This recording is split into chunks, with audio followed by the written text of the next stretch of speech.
So we have a chart here that's showing between 1980 and 2010 the amount of carbohydrates in grams consumed by people per day.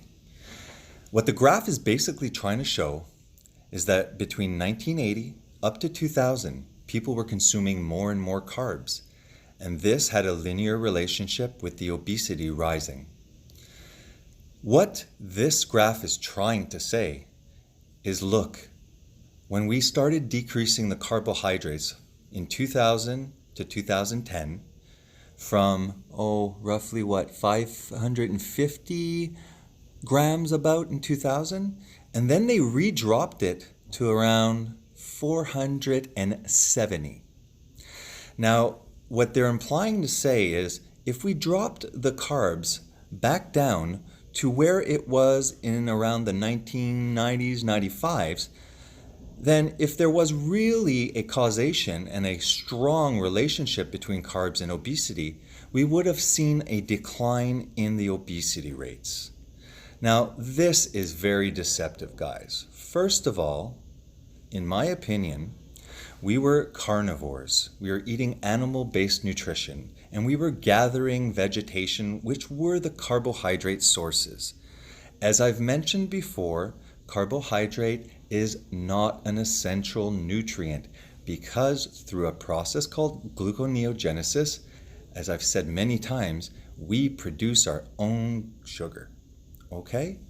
So I think that a more realistic total carbs per day that would be healthy is something from more a ketogenic or a low carb ratio. I think that many times they had zero carbohydrate intake nutritionally, and that these things arrived seasonally in many areas. Now, if you're getting your carbohydrate sources, mainly from fruits and vegetables, chances are you're never going to get very much over 100 grams. Each fruit is about 20 grams on average. So even eating 5 fruits, you're not even replenishing your liver glycogen with that fructose. And therefore, it's a pretty safe amount of carbohydrates. Don't forget that between 1980 and 2000, that's 20 years, in my opinion, of patients becoming insulin resistance due to a high carbohydrate and low fat diet. Therefore, by 2000, if somebody is metabolically ill now because of the way that they're eating that's not an appropriate human diet for 20 years, and then start reducing carbohydrates to, 550 is an insane amount. Even the standard American diet would hover around 300, 350. To help put things in perspective, I consume only about roughly 11,000 grams per year of carbohydrates. However, the obese population in that graph in the US in 2010 consumed 550 grams per day, or to put in perspective, 200,000 grams per year compared to my 11,000. So on the standard American diet that I was following, I looked like this, like that, and like that. And once I started to eat nutrient-dense, bioavailable animal sources of nutrition, receiving all essential amino acids through animal sources, receiving all essential fats, omega-6, omega-3, saturated, monounsaturated fat, all used to absorb the nutrients in those animal sources, the fat-soluble vitamins. When I started to eat an animal-based ketogenic diet, my body composition drastically improved. I lost a lot of fat, and I literally gained muscle in the process of losing fat. May I remind you that the carbohydrate is not an essential nutrient. In nutrition, when we speak of things that are essential, it means that the body requires it and is unable to fabricate it within the body from other things. So you have to consume it. Carbohydrates are not essential because we produce carbs. And in fact, if we concentrate on the essential fats and essential amino acids and all those fat soluble and water soluble and bioavailable nutrients that are in animal sources, we can drastically change our body composition. The majority of our nutrients should be what we require to build our body. Primarily protein, making sure that we're getting the appropriate essential amino acids within the protein, making sure that it is an animal source of protein, because plant sources of protein are absorbed about 50% less efficiently.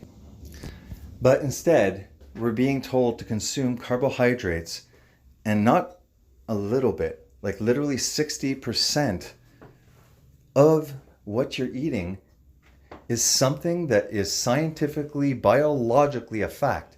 It's not essential. So you're eating all these non-essential things. Let the body self-regulate the glucose. It works with a supply and demand. The body knows when it needs glucose and sets a demand. And the body, through gluconeogenesis, produce it and sends it out. Therefore, insulin and glucose will always be well calibrated and in proper proportionate and working together.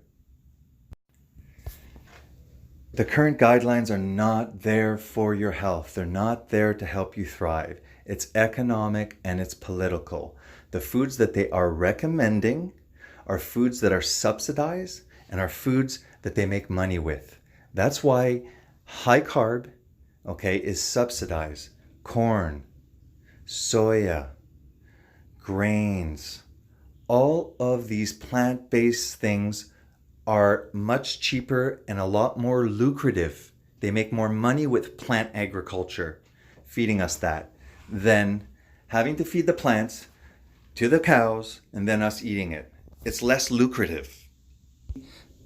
Now, when they're saying, look guys, when we bring down the sugar, there's really no change in obesity. That is ridiculous. Look at how much it dropped to. An insane amount. So it's like saying, for example, okay, let's use alcohol. Let's say we didn't know the effects of alcohol and we started to consume alcohol and we started to get all of the telltale negative effects socially of alcoholism. Liver disease going up, depressions, unemployment, violence, etc. Now, let's say we get to the same kind of correlation graph here with the negative effects and the alcohol intake. Let's say that they get up to something like 2 liters of vodka per day. And we see that there's a linear relationship with all of the negative effects of alcoholism.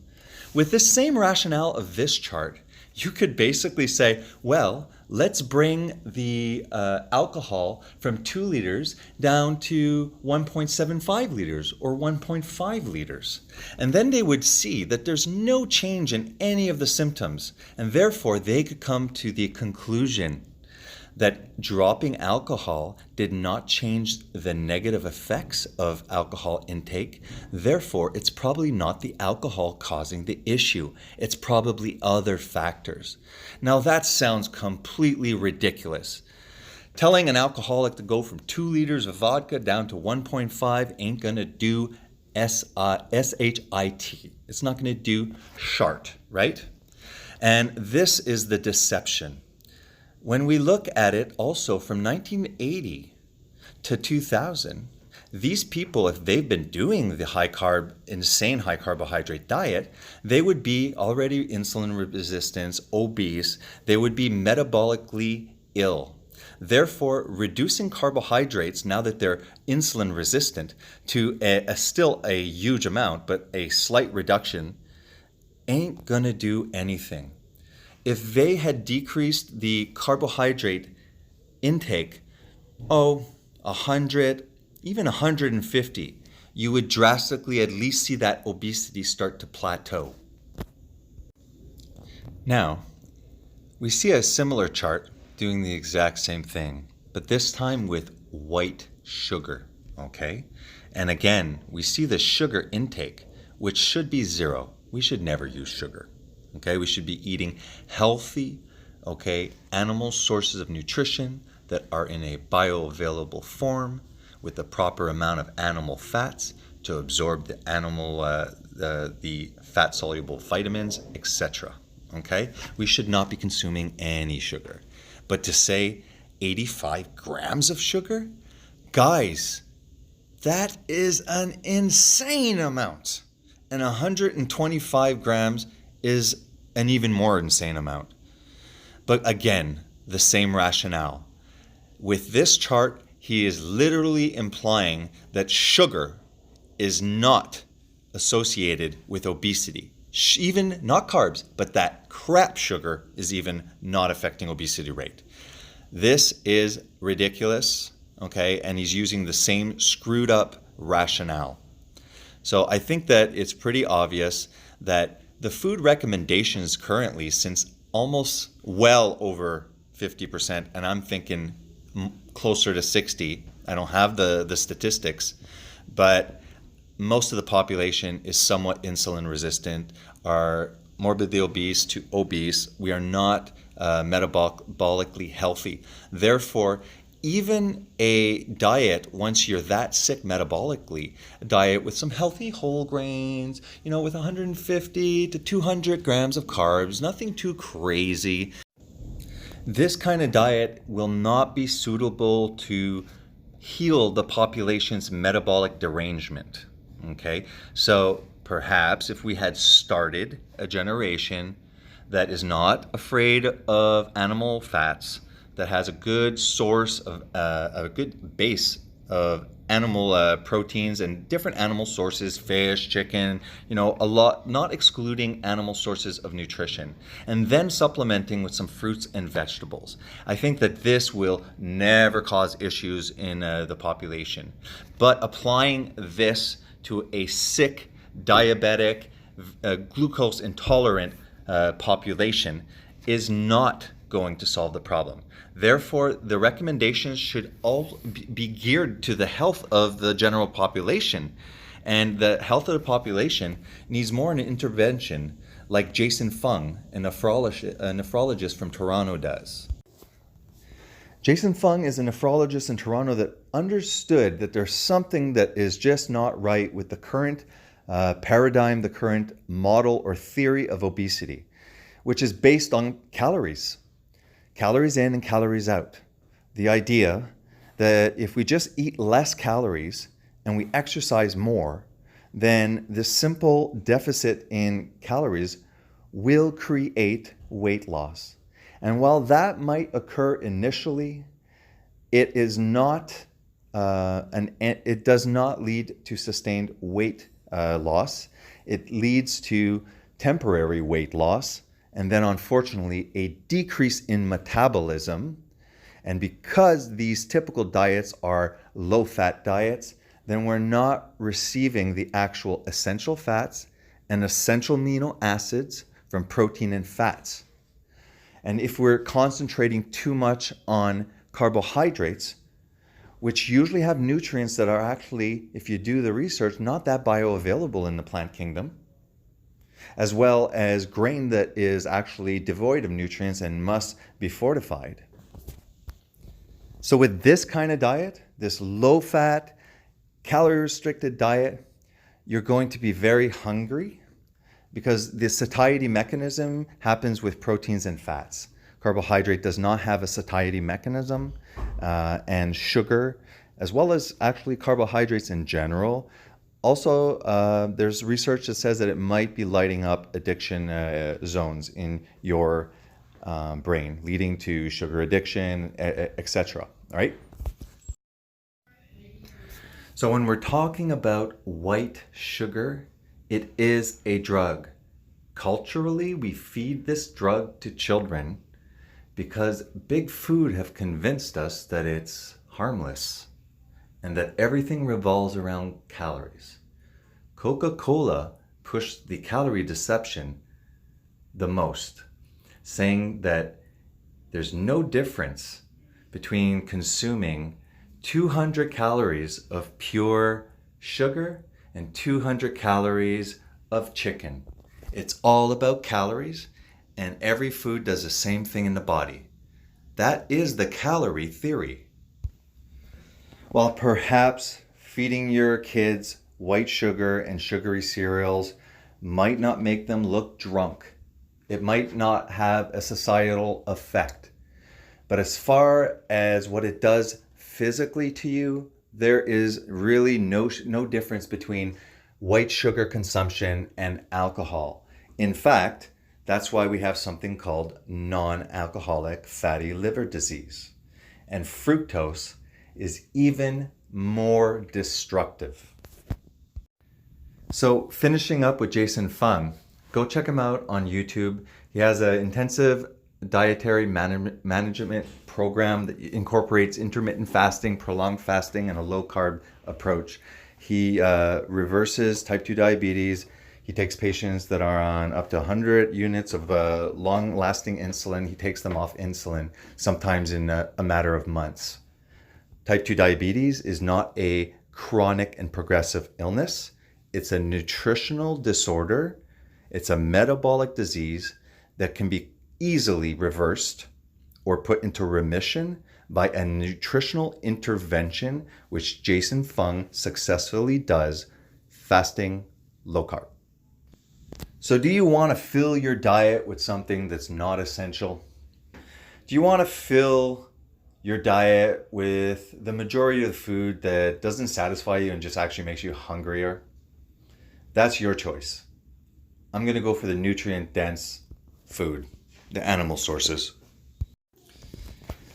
And he's a big proponent of the hormonal theory of obesity. That it's not as simple as calories in and calories out, that different foods react differently and create different hormonal reactions. Not all foods are the same. When you have essential foods that are being fed, since they're essentially needed, they go in the right place. When you take the chance of feeding your body things that are not essential, it kind of screws up your own body's regulation of whatever that is. So I guess I hope that you see the fault in these kind of studies and how it can really be deceptive, and it manipulates the public and confuses them, keeping them in this awful state that currently our health is in. Yes, guys, one last thing. When I was doing the graphs and I was calculating, at one point I said 550 when it was really 500 grams, the total grams initially, that were slightly reduced in those charts, right? So when I did the math and I said, look, annually I consume 11,000 grams of carbs roughly, but these people are consuming over 200,000 grams of carbs. Therefore, I was trying to hint out that reducing it from 500 down to 75 grams less to 100 grams less is not going to show any results. They didn't reduce in the graph enough. The population will have to go really low carb. I guarantee you would see that trend. So sorry about the math error, but who cares if I'm off? Either way, you're in the hundreds of thousands of grams. But I just wanted to point out that I wrote 550 and I think it was closer to 500. So this graph was prepared by Stephan J Guyenet. Stephan J Guyenet has a PhD, and he's an obesity researcher and a health writer whose work ties together neuroscience, physiology, evolutionary biology, and then nutrition to offer explanations to save the world. Yes, very smart man. Yes, indeed. Can you imagine this person using his degree, using his authority to make such a ridiculous, stupid chart, so deceptive? This guy, I guarantee you, is not stupid. He just thinks that you are. And it really freaks me out that this guy is literally an authority on obesity, and he's pulling this kind of charts and deceptions. This was an extremely difficult interview to look at due to Guyenet's absolute arrogance. What an arrogant person. Gary Taubes is an American journalist and a low-carb advocate. He's written books like Why We Get Fat, for example, and many more. He's all over YouTube. Gary Taubes did the interview with Joe Rogan. I suggest that you look at it. It's a pretty good episode. Just overall, look into Gary Taubes. Read everything, listen everything about it. He concentrates in journalism, but journalism, scientific journalism. So he's quite knowledgeable, and obviously, I'd like to say one thing about Gary Taubes. Thank you for having journalistic integrity. All right, guys. Thanks for supporting me. Please share my videos, press the bell, and subscribe. It's hard to start a new channel. To spread the message.